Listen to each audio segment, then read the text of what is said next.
Hello, my name is Herrick Kimball. I am the author of the Planet Whiz-Bang idea book for gardeners. And today I'm going to show you an idea that is in this book. And it's an idea for grinding biochar using a garbage disposal. You're going to see that this is the easiest, fastest, most satisfying and funnest way that there is to grind large pieces of charcoal to make powder, biochar powder, as an amendment for your soil in your garden. I'll begin here by showing you the components of my system for grinding biochar. You can see that I have two sawhorses with a couple of boards across the top. I have a little platform that happens to be plastic. It could be plywood just as easily for this purpose. Underneath is the garbage disposal. That's a cheap one that I bought a few years ago. You don't need an expensive one. Any garbage disposal will work. I'm going to need electricity. We've got a bucket for the biochar to go into on the outlet of the disposal. And I have my wood stove harvested charcoal. In the book, I tell how I harvest this from my wood stove. That's the charcoal that will be powdered in this process.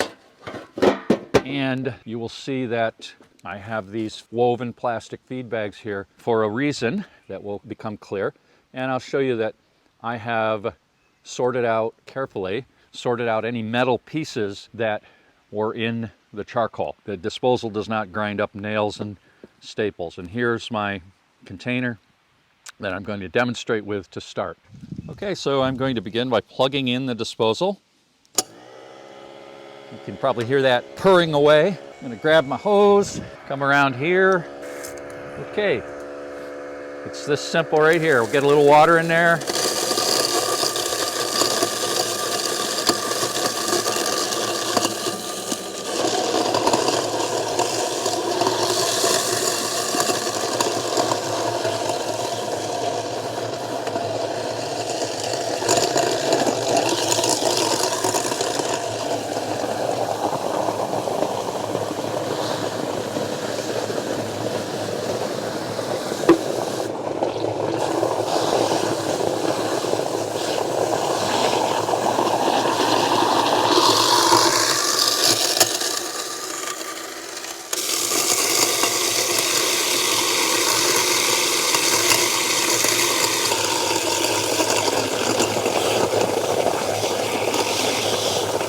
So I've got a bucket of ground up biochar with water, and this is, I'm going to reach into it here and show you what it looks like. You see that? It's granular, but it's soaking wet. Now to separate the water out of that, I'm going to first pour it into this feed bag.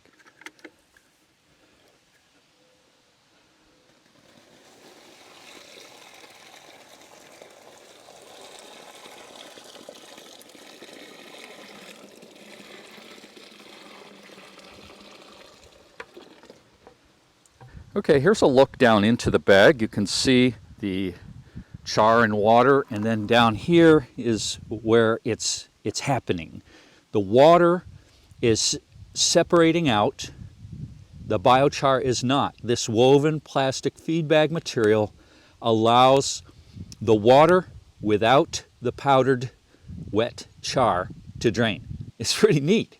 See, it's kind of like sweating out the pores or the weave there. Now I'm going to grind up all of that char that's in that bucket now. I can fill these bags, both of them, right to the top, and they'll drain out. Well, I have done most of that bucket, but I ran into a slight problem, which happens, and that is that the disposal overheated and shut off. So I'm giving it some time to cool down. That's not a problem. It gives me a time to take this video and show you that I've filled up a couple bags here. Got another bucket ready to pour in. See this bag right here? The overheating disposal can be fixed. That's really a solvable problem. Oh, let me show you this. See the metal I found? I have managed to grind that can full, most of it, without getting any metal in the disposal. If you get a nail or staple or bottle cap into the disposal, it will let you know immediately. I've done it. but it's not usually a problem. Just shut it off quick and get it out of there. Be safe. Remember to be safe with this thing. Obviously, you don't stick your fingers down there, and you keep your eyes back away from the opening. There's no splash guard in there. I have thought this might make a nice little homestead business, making biochar powder. When you see this powder, you're going to be amazed how beautiful it is. If that was the case, if you wanted to do that, you could set up a few disposals. To keep them from overheating, you would simply hook up a regular electric farm duty half horsepower motor to them, exactly like I show in my whiz-bang plan book for making a apple grinder and cider press.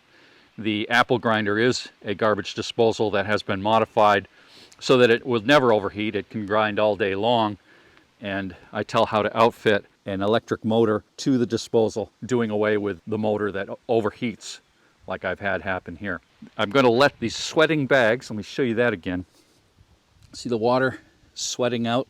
I'm going to let that set for a few hours. It's been 4 or 5 hours since I filled those bags. You can see that I have kind of clamped them up so that they could drip dry here on the bottom. And they've dripped. They're not dry, but they've dripped. They're still dripping, but they're dry enough. I'm going to show you now what I do next. And that is come over to my whiz-bang garden cart, and I have some boxes. I'm going to dump the bags into the boxes. Here we go.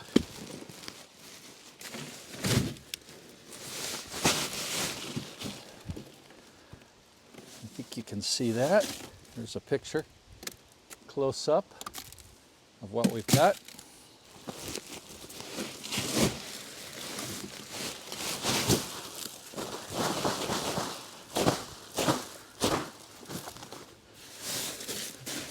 Well, that's it for that. I'll move my garden cart around so that it's in the sun. This will dry, just being in the air and in the occasional sun today. It might take a couple days, but I'll show you what we've got when I'm all done. It took about 3 days for the biochar to dry down out in the sun. And you can see here that it's a little bit chunky, but it's really not. The little chunks will pulverize very easily. See that?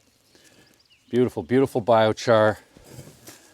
And it's dusty now. You wouldn't want to breathe that dust, but it wasn't dusty in the making, in the grinding. So I've got a piece of white paper here that I'm going to show you a close-up of the granules. There's a little chunk that can be pulverized. We could rub this over screen if you wanted to, but it's fine to use just the way it is. See, it's got some, hopefully you can see there's some large and small granules. By large, I don't mean very large, but there are granules and there's dust. And I guess that's what I'm saying. This is it, folks. It's beautiful, beautiful biochar ground up very easily. Isn't that something? Beautiful. I'm going to read you now a short section from the chapter in this book, the Planet Whiz-Bang Idea Book for Gardeners, from the chapter How to Harvest and Use Wood Stove Biochar. And you know how to grind biochar, as I've explained here and showed you in this video. But here's some what's interesting, I think, about biochar. It is reported that 1 cubic inch of activated charcoal has within its pore structure a surface area of 150,000 square feet. That's equivalent to the square footage of 3 football fields. That's in 1 cubic inch. I question how such a mind-boggling fact was calculated, but regardless, the point is that within a little carbon, there's an enormous amount of interior surface. The porosity and vast surface area inside biochar provides an optimum environment for all manner of beneficial microbiological organisms to take up residence. In addition to that, biochar porosity helps to retain soil fertility that would otherwise leach away before being used by plants. Biochar also helps retain soil moisture. The benefits of biochar are like the benefits of good compost, but unlike compost, biochar does not degrade over time. It stays in the soil, doing its good work for generations to come. So that gives you an idea of what's so great about biochar if you didn't know that already. And now you know how to grind biochar also. Thanks for watching, everybody.